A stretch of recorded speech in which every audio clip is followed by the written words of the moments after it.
विसट कंदोट दलाणुयारम सुलोयणम चंद समान तुंडम गुणाजियम चंपे पुप सुहम तम गोमटेशम प्रणमामि नित्यम तम गोमटेशम प्रणमामि नित्यम तम गोमटेशम प्रणमामि नित्यम।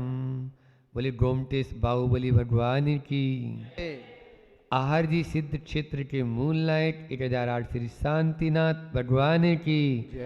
संत श्रोमणी आचार्य गुरुवर विद्यासागर जी महामुनि राज की। परम पूज्य मुनि श्री 108 दुर्लभ सागर जी महाराज की। परम पूज्य मुनि श्री 108 संधान सागर जी महाराज की जय। बात निवेदन की चल रही है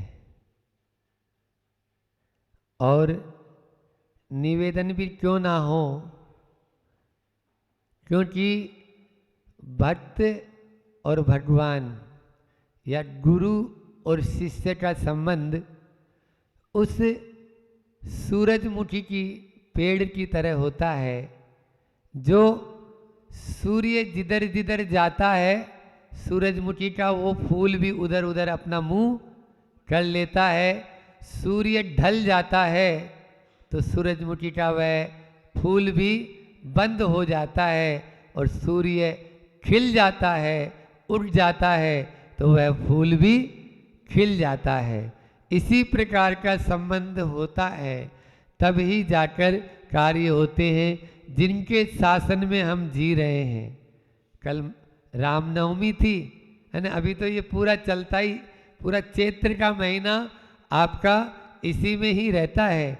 नव जरा इनके आते ना, हाँ नवरात्रि, तो नए साल की शुरुआत गुड़ी पड़वा तो वह भी आई, फिर उसके बाद में 9 दिन तक आराधना वो लोग करते हैं।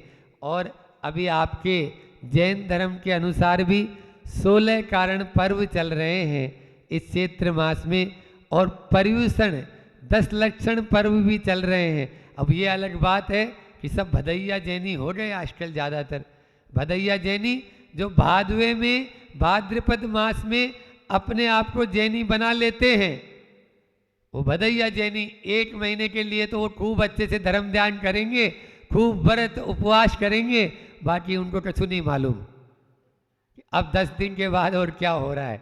तो वो वाला अभी 10 लक्षण पर्व चल रहे हैं, और 10 लक्षण पर्व में भी आज दशमी, जिसको आप लोग धूप दशमी के नाम से भी बोलते हो, तो ये दशमी का आज दिन है।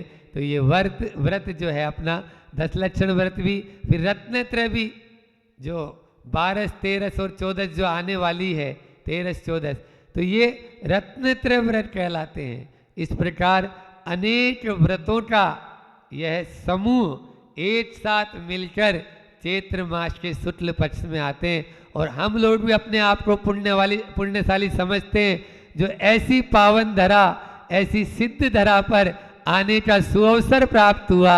भगवान शांतिनाथ भगवान के दर्शन करने का अवसर प्राप्त हुआ, ऐसा हर किसी को नहीं मिलता है। सिद्ध क्षेत्र पर कल्याण मनाने का अवसर बहुत बिरलों को मिलता है, जिनके खाते में बहुत पुण्य होता है। नहीं तो ललितपुर वाले भी आके चले गए, अध्यक्ष जी वगैरह, और बड़ा मेलरा वाले भी लगे हैं, लेकिन यह आहार जी सिद्ध क्षेत्र का पुण्य रहा जो उसको यह पुण्य प्राप्त हो रहा है। अब उसका पूरा उपयोग भी हमका करना है। महत्वपूर्ण बंधुओं बालकों, योग नहीं है, योग का प्रयोग महत्वपूर्ण है। योग मिलना तो सहज है, हमें यह मनुष्य जीवन का योग मिला, यह सहज है, लेकिन प्रयोग क्या किया, प्रयोग क्या किया।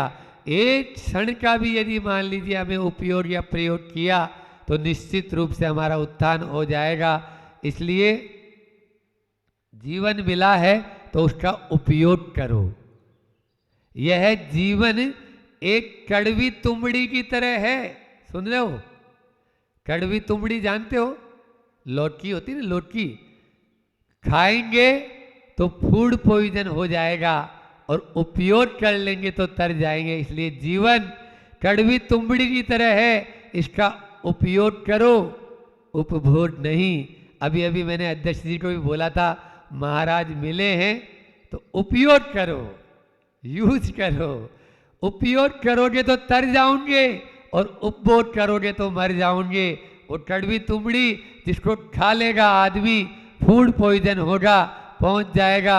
और उसी का यदि उपयोग करेगा, 8-10 कड़वी तुंबड़ियों को सुखा लिया और उसका एक पटिया बनाया उस पर, और नीचे वो तुंबड़ी बांध दी, पानी में रखा, अब तैरते हुए उस पटिया पे बैठ जाओ, उस पार पहुंच जाओगे। इसलिए जीवन भी उपयोग करो, उपभोग नहीं। ये जीवन मिला है, इसका क्या करना है? उपयोग करना है, उपभोग नहीं करना है। हम उपभोग में लग गए और इस जीवन का जो सही उपयोग था उससे वंचित रह रहे हैं। इसलिए साधना के माध्यम से हम इसको बहुत ऊंचाइयों तक पहुंचा सकते हैं। आज मैं दृष्टि की बात करता हूं, क्योंकि जैसी दृष्टि वैसी सृष्टि। एक बार ऐसा हुआ कि एक 16 वर्षीय युवती, जवानी की उम्र थी, और उसका देहावसान हो गया। उद्यान में उसका शव रखा है। उधर से एक युवक जा रहा था। वो जैसे ही उस युवती को देखता है, उस युवती के शव को देखता है, सोचता है कितना कमनीय शरीर था, खास अगर ये मेरे साथ होती या मेरी पत्नी बनकर रहती, कितना आनंद आता। थोड़ी देर बाद में ही उधर से एक वेश्या का गुजरना हुआ। वह सोचती है, खास अगर जवानी में ये मुझे मिल जाती तो मेरे अर्थोपार्जन का एक बहुत अच्छा जरिया बन जाता। तभी वहाँ उद्यान में दूर बैठे हुए संत थे। उन संत ने, उनके भी विचार उस शव को देखकर होते हैं कि खास अगर इसने अपनी जवानी के पहले ही कुछ अपने जीवन में कर लिया होता तो आज इसका जीवन धन्य धन्य हो जाता।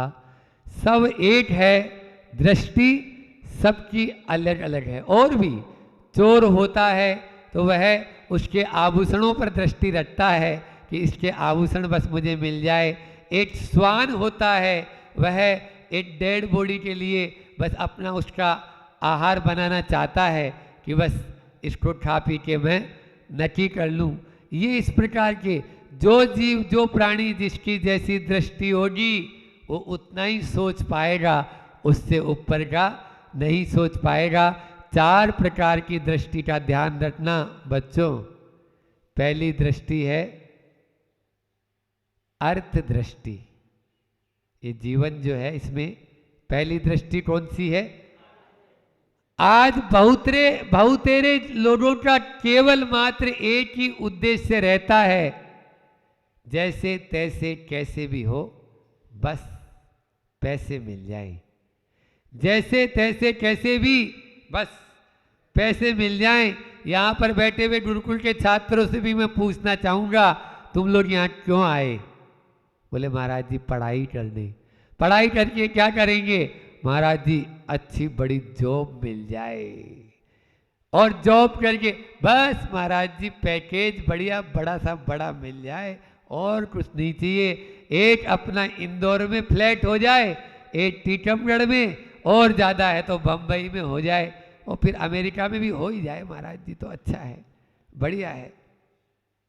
टीकमगढ़ वाला बम्बई भाग रहा है, बम्बई वाला अमेरिका भाग रहा है, और या आहार जी या हमारे पास के गिरार जी के, बराइठा के, सब छोटे छोटे गाँव के यहाँ बालक पढ़ रहे हैं। हम इंटरव्यू लेते रहते हैं इनका।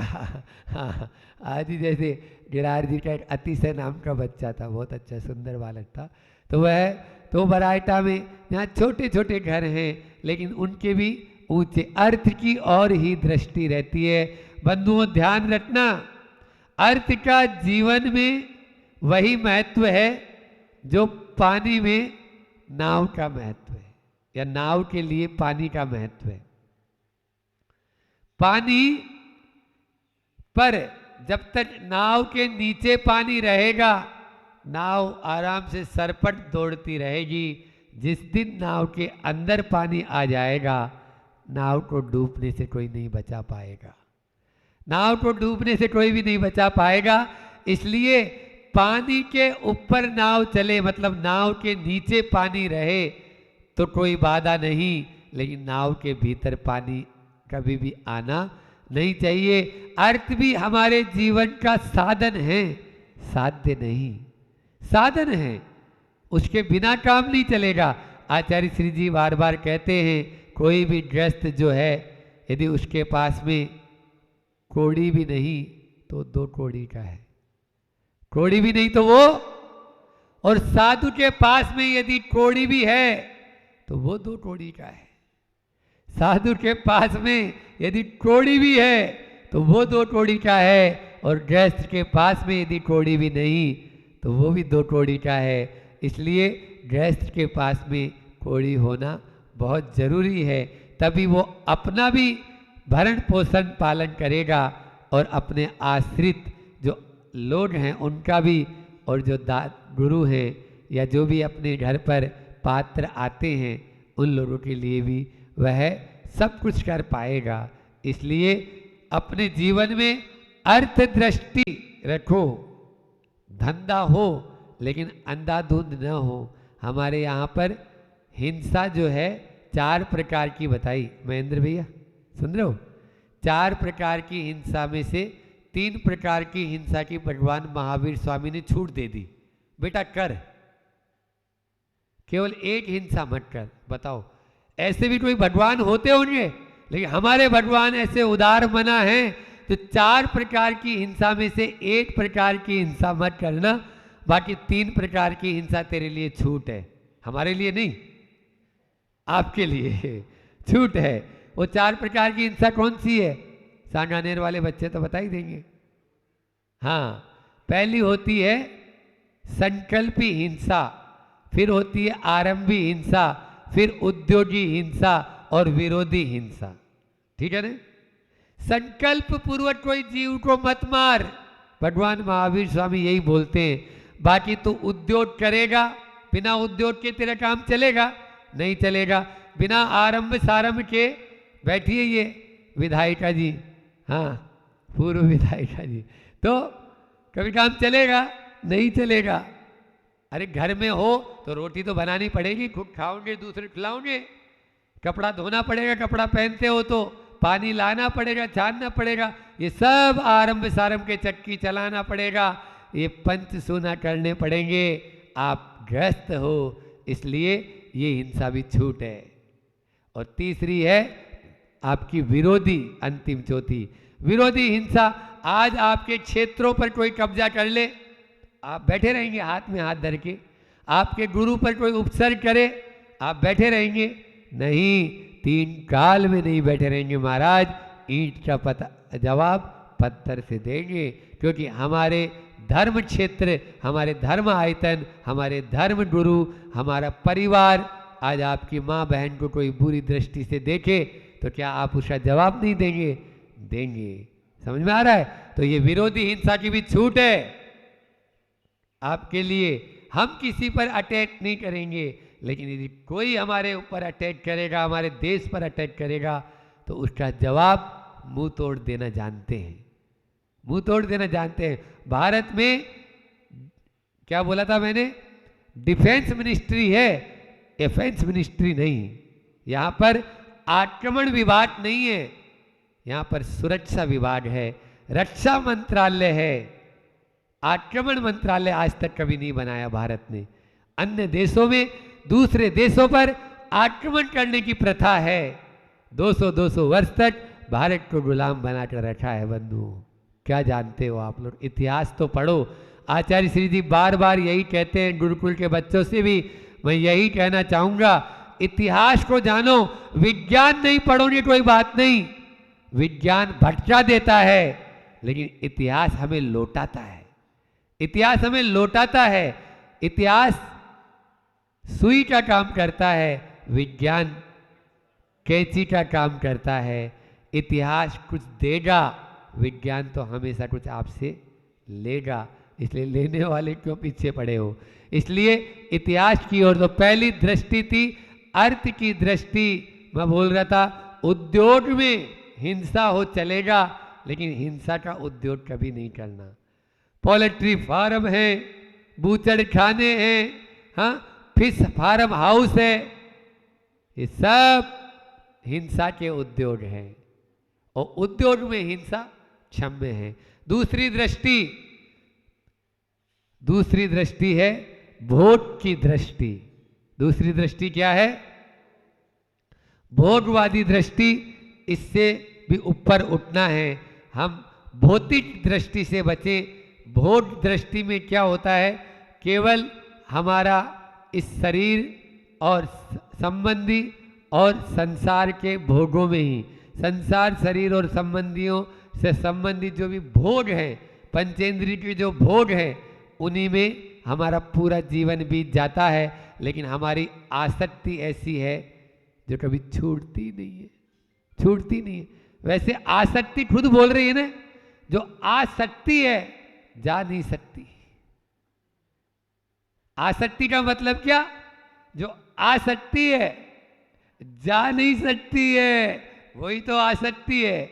यही हमारे अंदर में आशा की अनुभव पर विजय हो जाती है। एक उदाहरण याद आया कि एक बार ऐसा हुआ, एक व्यक्ति की विवाह हुआ, उसका मित्र उसके विवाह में आया, साल भर भी नहीं हुआ, दूसरा कार्ड उस मित्र के पास पहुंच गया। अभी तो उसका विवाह हुआ था 1 साल पहले, फिर से विवाह कर रहा है। चल कोई बात नहीं, अब के बेटे को भेज दिया, जा बेटा तू चले जा। 1 साल बीता नहीं, तीसरा कार्ड फिर आ गया, अध्यक्ष जी शादी का, विवाह का। बोला हो क्या गया उसको? तीसरा कार्ड आ गया। अब के उसने 1000 रुपए का लिफाफा डाला और भेज दिया।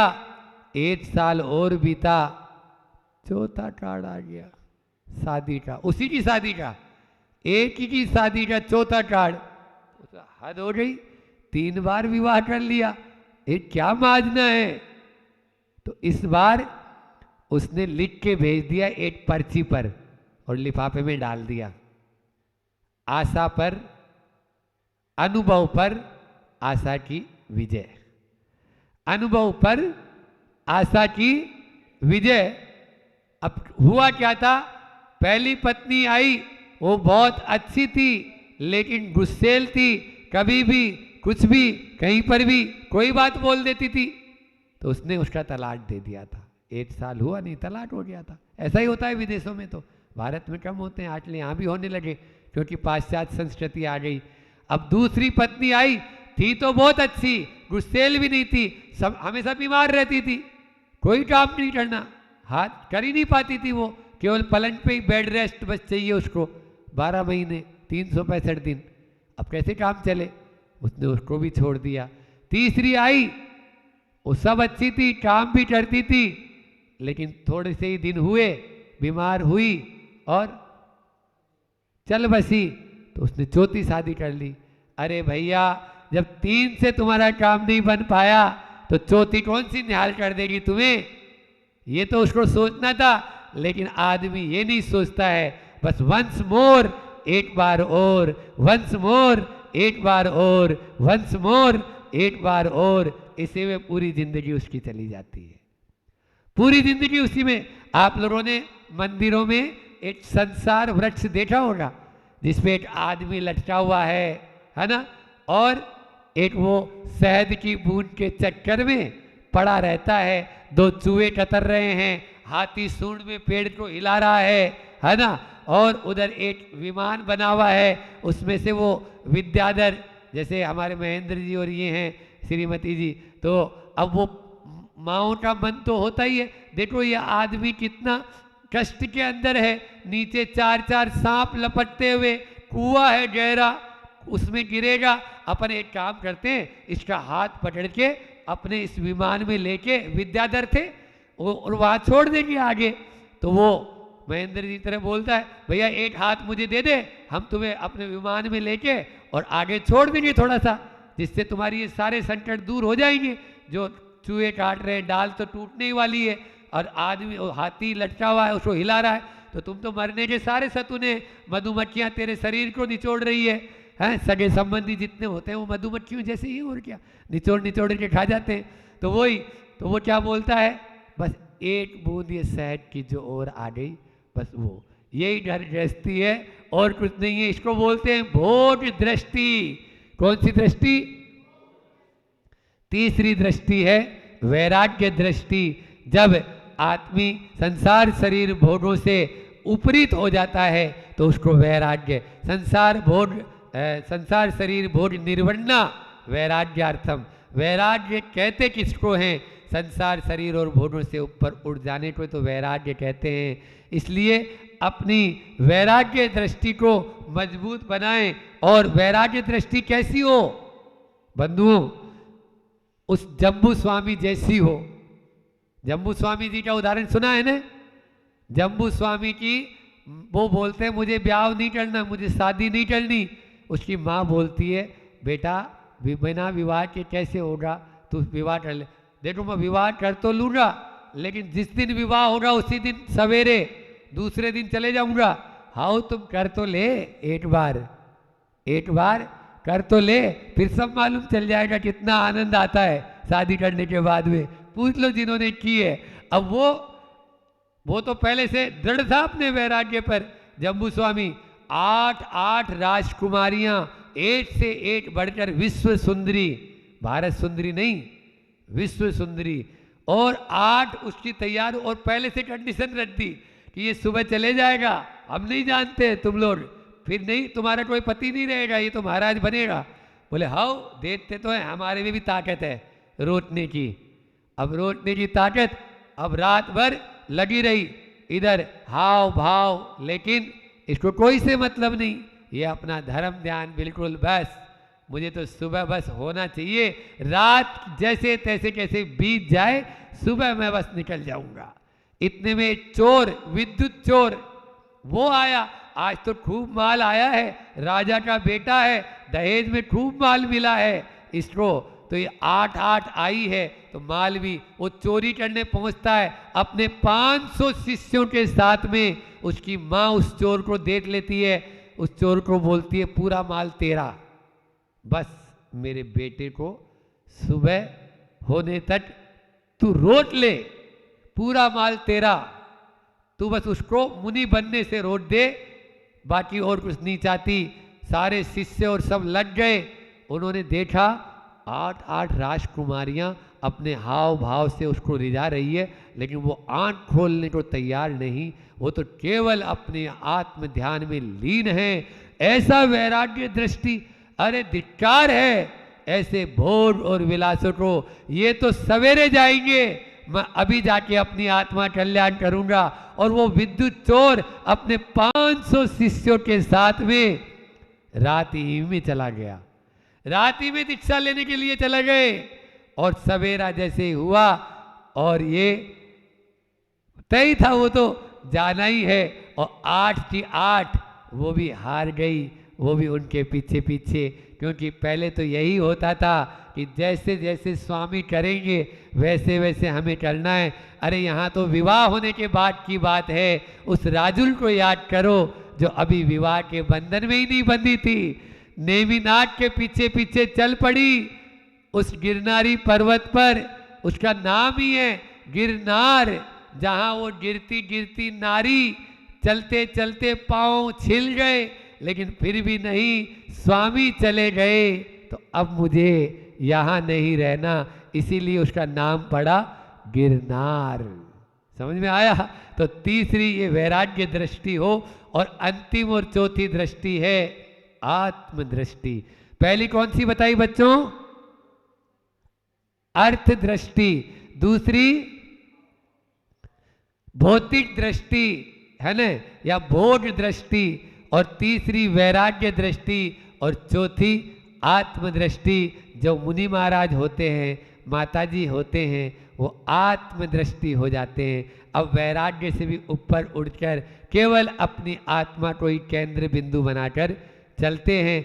आचार्य श्री जी की वो पंक्तियां हैं ना कि केंद्र बिंदु आत्मा को बना कर ध्यान धरे निर्जन वन में गुरु ध्यान लगाए, खड्गासन में गुरु ध्यान लगाए।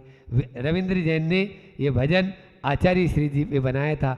जब यहीं आहार जी और यहीं पपोरा जी, यहीं नैनागिरी, यहीं द्रोणगिरी के जंगलों में जब आचार्य श्री जी खड़े हो जाते थे और अपने ध्यान में, आत्म ध्यान में लीन हो जाते थे, तब रविंद्र जैन ने ये पंक्तियाँ उन्हीं के लिए लिखी थी।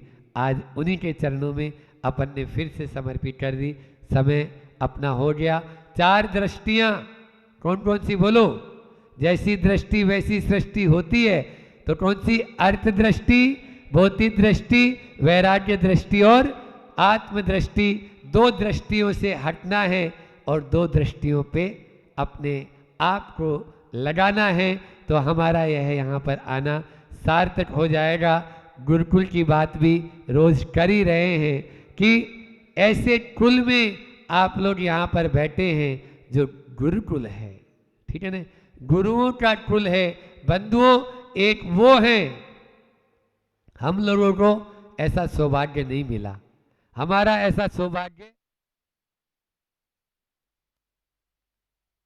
गुरुकुल में पढ़ पाते, लेकिन आप लोग बड़े सौभाग्यशाली हैं जो गुरुकुल में अध्ययन कर रहे हैं। बहुत सारे पापों से तो अपने आप ही बचने का माध्यम है, तो वो है गुरुकुल। हाँ, गुरुकुल में जैसा आप घर पे रहते तो वहाँ पर फास्ट फूड, जंक फूड, कचरा पट्टी, ये वो खाने को मिलता। यहाँ पर वो सब मिलता ही नहीं है, मिलता ही नहीं है। बोलो, तो आप लोगों का त्याग हुआ या नहीं हुआ? सबसे बड़ा त्याग है ये। इसके बाद में घर पे रहते, मोबाइल, टोबाइल, इंटरनेट, टीवी आदि में लगे रहते, यहाँ पर वो है ही नहीं, है ही नहीं। तो आप अपना आप ही बच गए। घर पे रहते तो आपका किसी किसी से यहाँ जाना, वहाँ जाना, इधर उधर घूमना कुछ भी नहीं है। आगामी कल और परसों आप लोगों का ही नहीं, हम लोगों का भी पुण्य है कि सिद्ध क्षेत्र आहार जी में महावीर जयंती मनाने का। आदिनाथ जयंती सिद्ध क्षेत्र द्रोणगिरी में मनाई, तो महावीर जयंती सिद्ध क्षेत्र आहार जी में मनाने का यह सौभाग्य आप लोगों को भी यह सुअवसर प्राप्त हो रहा है। बंधुओं, केवल मात्र ताली नहीं, ताल बजाना है, अपन सबको लाभ लेना है और एक एक व्यक्ति को आगे आना है और अच्छे से पूरे उत्साह उमंग से भरकर यह 2 दिन का जो अपन सुबह सुबह प्रातःकाल का कल शांति विधान रखा आप लोगों ने, और परसों का महावीर विधान और महामस्तकाभिषेक तीनों वेदियों में रखा। यहाँ तो 9 जिनालयों में से 3 जिनालय ही महावीर भगवान के हैं। तो निश्चित रूप से इस क्षेत्र पर वर्तमान शासन नायक की अमिट छाप है। नहीं तो चंदा प्रभु और पारसनाथ की प्रतिमाएं तो ज़्यादा मिलती है, लेकिन महावीर भगवान की बहुत कम मिलेगी। चाहे कहीं पे भी चले, कुंडलपुर देख लो, द्रोणगिरी देख लो, सब जगह। लेकिन यहाँ पर 9 में से 3 जिनालय भगवान महावीर स्वामी के हैं। निश्चित रूप से हम सब सौभाग्यशाली हैं कि यह सुअवसर अपने बीच आ रहा है, इसको हाथ से न जाने दें। और जिन जिन लोगों को भी इस बहती गंगा में हाथ धोना वे दो। मैं तो ऐसा सोचा हम दोनों तो कि भैया बीच में बैठ जाओ। कल बता रहा था शाम को मैं, जैसे आइसक्रीम वाला होता है अपनी घंटी बजाता रहता है और लोग आसपास के जो भी कुल्फी खरीदना चाहते हैं कुल्फी खरीदने के लिए आ जाते हैं। हमने भी अपना ठेला द्रोणगिरी के इस मैदान में लगा लिया और घंटी बजा रहे हैं, आ जाओ भैया। हाँ, आहार जी के इस यहाँ पर कैंपस में लगा लिया, भैया जिसको कुल्फी खाना है आ जाओ भैया। हाँ, जो आएगा वो पाएगा, अन्यथा तो पछतावाई हाथ में रह जाएगा। पछताने से बचना है तो आ जाओ इस आहार जी के क्षेत्र पर। और निश्चित रूप से यह महावीर जी का, महावीर स्वामी का जन्म जयंती जिनके शासन में हम सब जी रहे हैं, ऐसे उस महावीर स्वामी के उत्सव को सब मिलकर मनाएं। इसी परम पुनीत भावना के साथ में मैं अपनी वाणी को विराम करता हूँ। बोलिए अहिंसा परमो धर्म की जय। आचार्य गुरु और विद्यासागर जी महामुनि राज की। सुनो, जिसमें तनाव का भार विकार कभी भी आश्रय नहीं पाता, ऐसा वह जो भाग्य का भंडार है उसका भाल, वह भाल उसमें विकार कभी भी आश्रय नहीं पाता, मतलब उलूल जुलूल नहीं सोचता। क्यों? व्यस्त रहता है।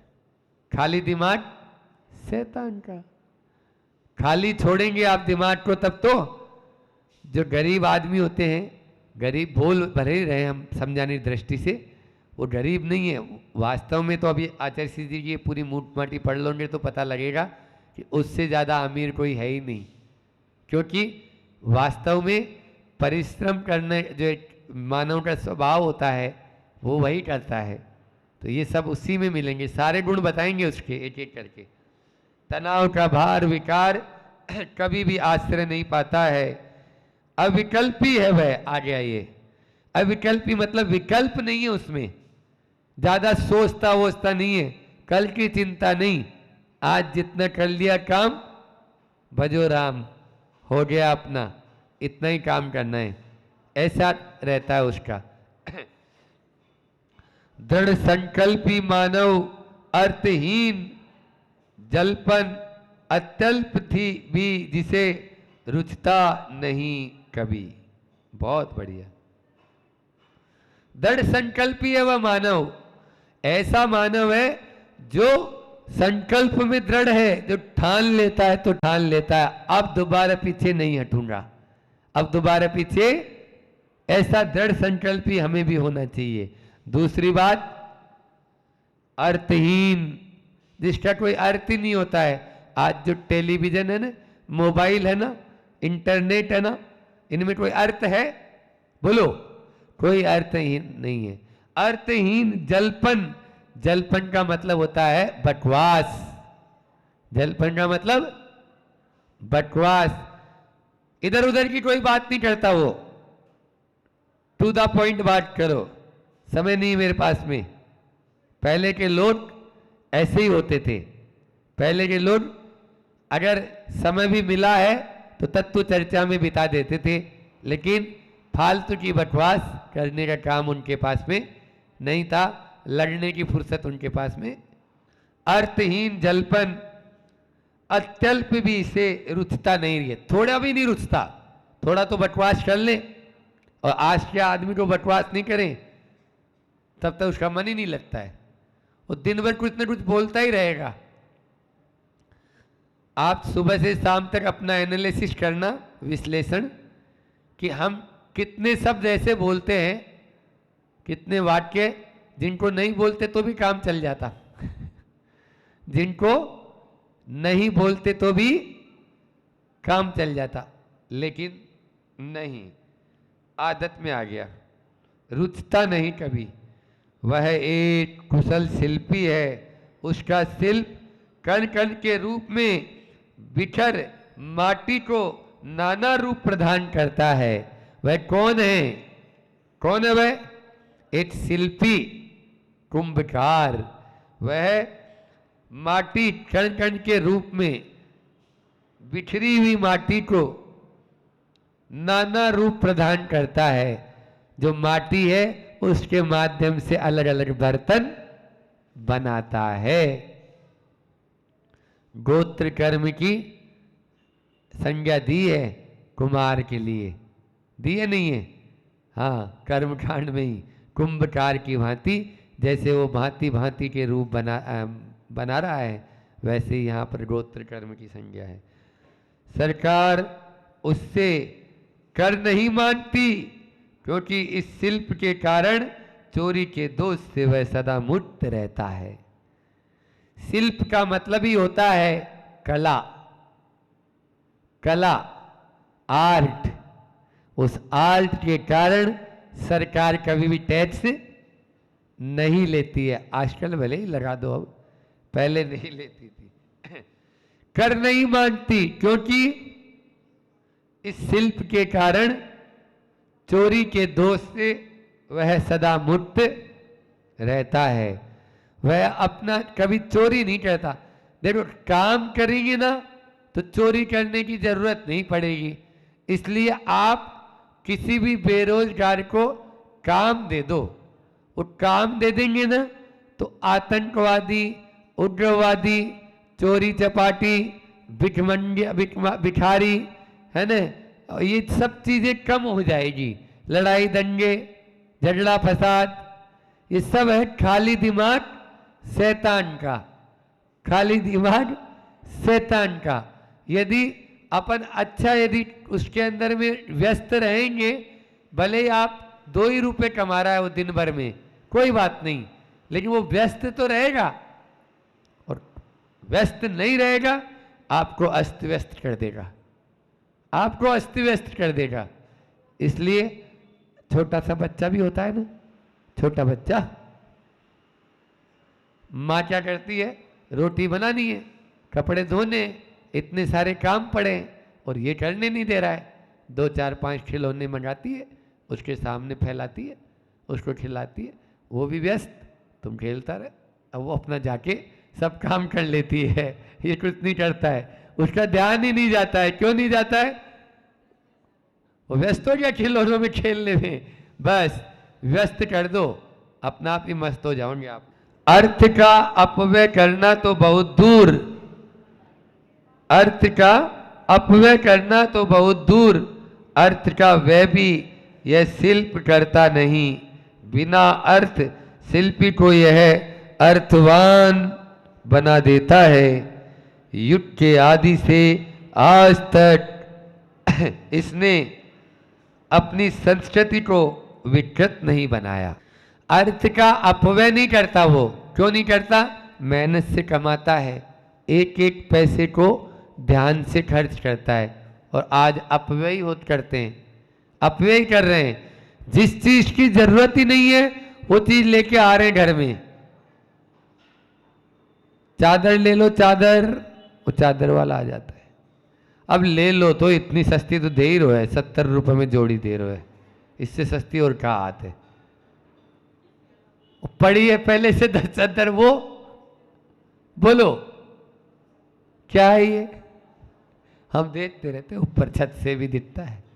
हाँ, तो इसलिए चादर वाले और तरह तरह के आते हैं आपके इधर खूब सारे बेच। अर्थ का अपव्यय मत करो, अपव्यय को बंद कर दो। भारत तो अमीर था, है और रहेगा। अलग से कुछ लाने की जरूरत नहीं है। सोने की चिड़िया नहीं, आचार्य श्री जी बोलते हैं सोने का शेर बन जाएगा। क्या बन जाएगा? सोने का शेर। क्या रोकना पड़ेगा? अपव्यय। बस अपव्यय रोको पहले, अपव्यय कोई नहीं रोक रहा है। अपव्यय रोक देंगे ने तो सब ठीक हो जाएगा। बहुत दूर। अर्थ का व्यय भी वह शिल्प करता नहीं, अर्थ का व्यय भी नहीं करता है। जितनी जरूरत है उतना ही करेगा। इतना ही रखते हैं, समय भी हो गया। बोली अहिंसा परमो धर्म की। आचार्य गुरु और विद्यासागर जी महामुनि राज की।